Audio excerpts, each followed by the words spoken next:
Hi everyone, welcome to another exciting edition of Words, Images, and Worlds. On this episode, I'm delighted to be talking with artist, creator David Cabeza. David, thank you for joining.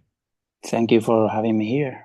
Absolutely, absolutely. Loving the bookshelf behind you, the musical references as well. It looks like a wonderful place to do some creative Yeah, activities.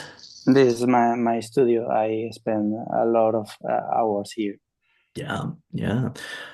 Folks out there will know you for the Orville being one of the major works, Rivers of London, superb. So you have a nice range of material that's out, and curious about what connected you with comics initially. How did you get into them? Are you asking why I'm doing comics? More or less, yeah, yeah. What is it Okay. about the form that pulled you in? Well, I started working in advertising, and at some point I got tired of it, and I decided to take this path. Hmm. It wasn't easy, but at some point I decided to try to give it a try. And uh, the start wasn't easy, and I spent a lot of time trying to get better at drawing. And then I decided to contact an agent to make things a bit easier and a bit faster. And in 2018, I contacted my current agent, and he liked what I was doing and told me to work with him.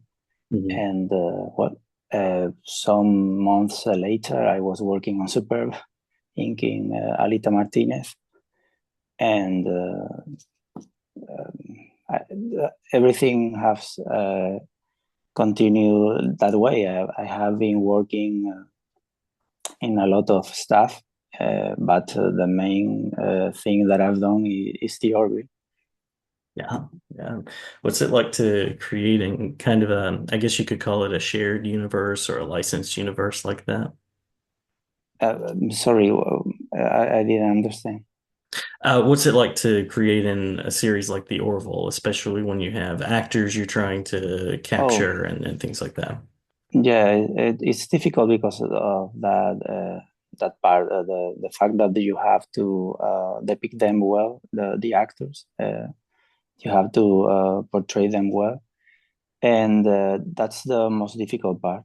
Uh, all the rest was laborious more than difficult. It was only a matter of time and Mhm. find a better way to uh,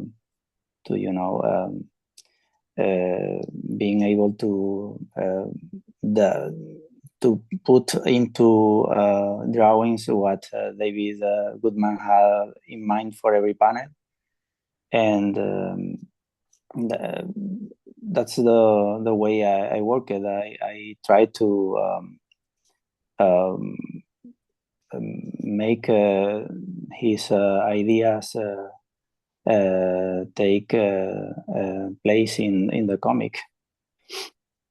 Yeah, yeah. Any particular inspirations, authors, creators that you look to when you're engaged in the process? When I was working on the Orville, I was looking a lot the work of oh, uh, mm, what's his name? Chris Sprouse. Hmm. I was looking at him and also Frank Cho that I like a lot. Those guys are terrific, great artists.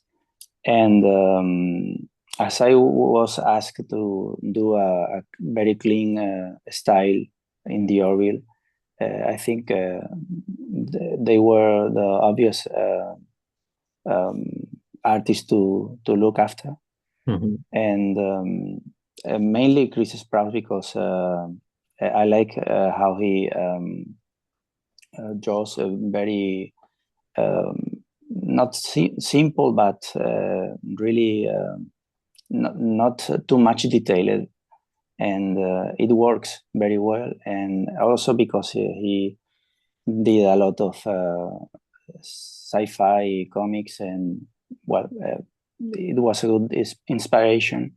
Mhm. Mhm. Yeah. Any particular projects that would be dream projects for you, people you'd like to work with, or titles you'd like to work on? Mm, Nothing special, to be honest, because when someone asks me this question, I always say that I'm not focused on arriving on Marvel or DC. Mhm.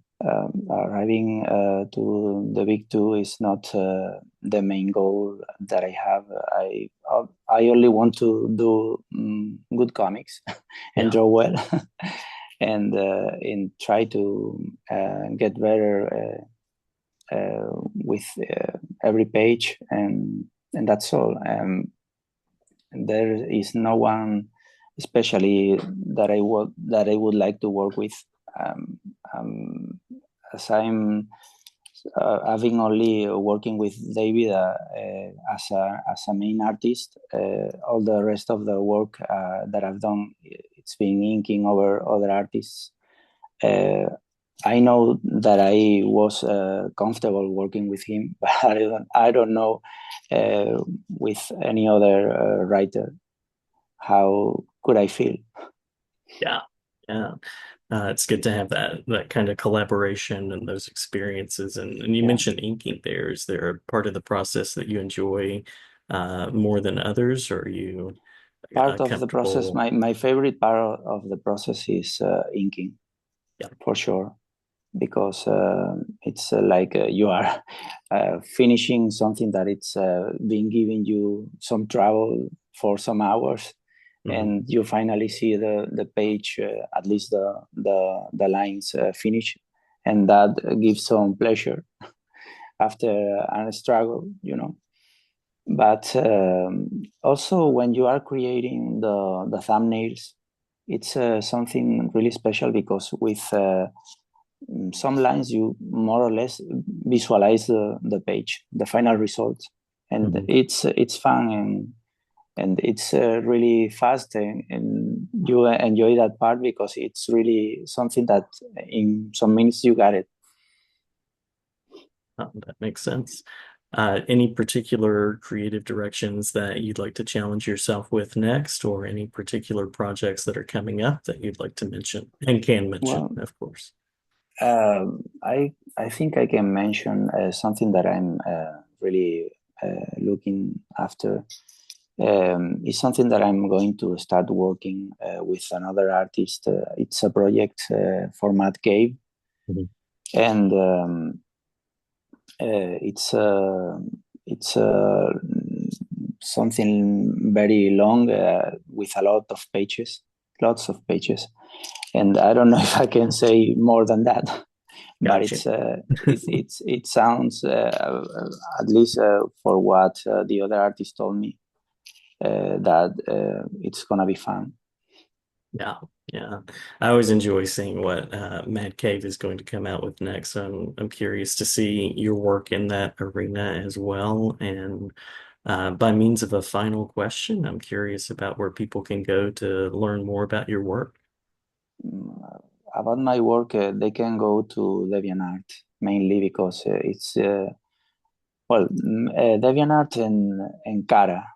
There's Mhm. an app that's called Cara that it's AI free, and I prefer that one. But my main portfolio is also on DeviantArt because it's the place that I started my portfolio years ago, and I kept it, even if they have a lot of AI there. But um, they can go there and know more about my art there.